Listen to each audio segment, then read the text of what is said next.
I want to pick up a point made by XCS Kid Dog, who says, Tim, two errors in your introduction. And we're talking about a video I made, I think, yesterday called Placards and Prosecutions, the Criminalization of Protest in the UK.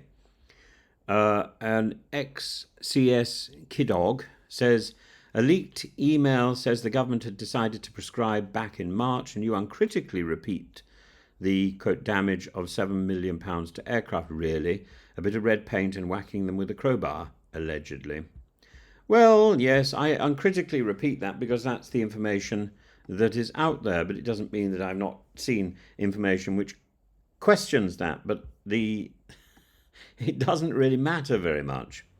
Um, there are three essential points. First, the implications of the alleged leak, or the alleged leak email suggesting the government planned the proscription of Palestine action months in advance. I'm not sure that email is in the public realm. I've seen an email from an action group. So that's a secondary email. I've not seen that original email, but I have heard of it. The And I don't think it makes that much difference necessarily. Second, the chilling effect this has on lawful protest and free expression. I think that's the big issue. And third, the legal and moral incoherence of prescription as a response to property damage. I think that's also important.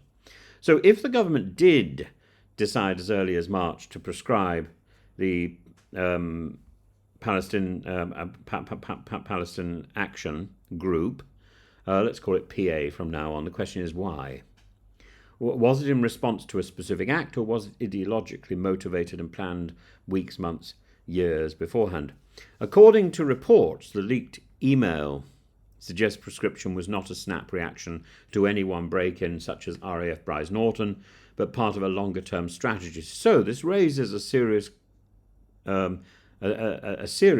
series of questions of selectivity. Were other groups considered for proscription in that email? That's why it's so important to see that email. It's not good enough simply to have a report that the email existed. Or was the PA signalled out because of the political embarrassment it was causing by targeting Elbit Systems, an arms manufacturer allegedly complicit in war crimes and part of the Israeli system? The Terrorism Act 2000, under which the PA was prescribed, allows for sweeping definitions of terrorism, but damaging property, even if unlawful and disruptive, should not equate to terrorism unless it endangers life. We need to define terrorism. And the Elbit protests were not endangering life. So if the threshold of violence wasn't met, what was the real criteria? Nuisance, political inconvenience? And we go back to the idea that there might be an email which suggests that this was a decision taken long before and that the Bryce Norton attack simply justified taking that decision. We come back to the Home Office and the fact that the Home Office cannot be contacted, even by politicians in the House of Commons. The PSC email, the internal email, that is available on Twitter, is deeply instructive. It's a document of fear of a government that now criminalizes not just doing but thinking, supporting and liking a tweet. The PSC email, the one I've seen, explicitly warns that even saying we are all Palestine action could soon be illegal. That is not democratic governance, of course. That is authoritarianism that they are responding to.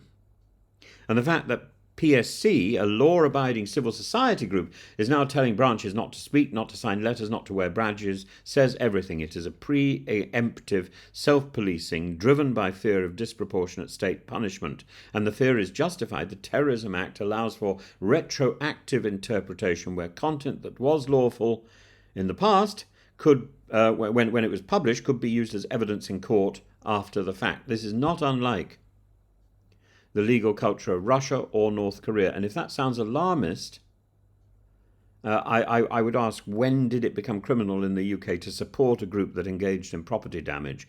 When did protest become terrorism?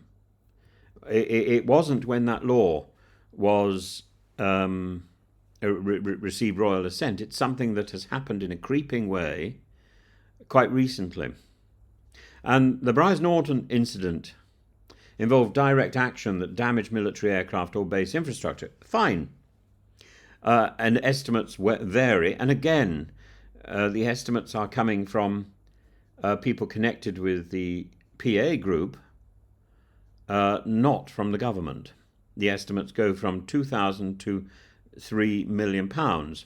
But the government has not transparently justified its figure, nor explained why existing criminal law, which already punishes vandalism and trespass, was insufficient to deal with some paint in a crowbar.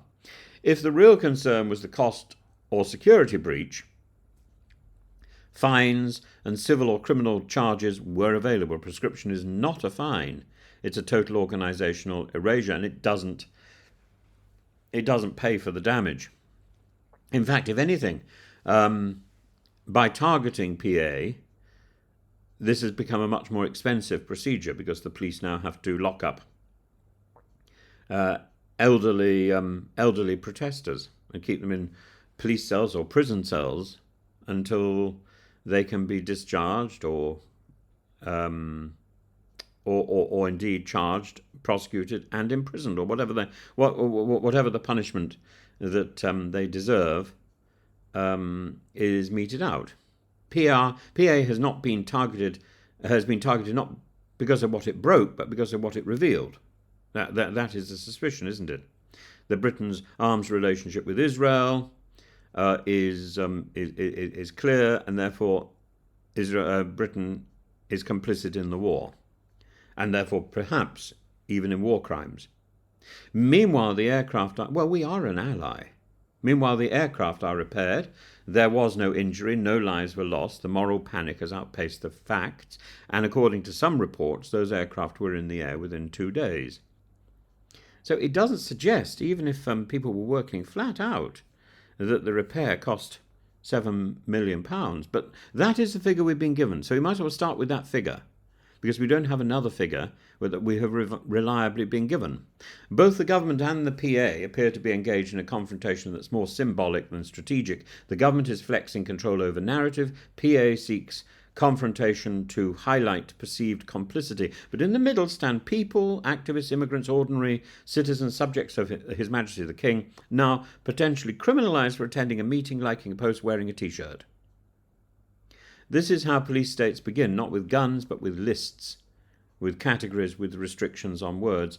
And yes, I think we should challenge Hamas, just as we should challenge Israel.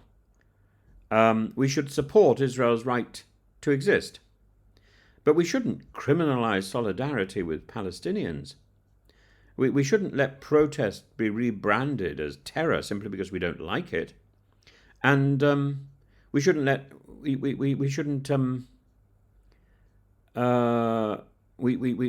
try to silence people who are acting in good faith, even if we think they are wrong.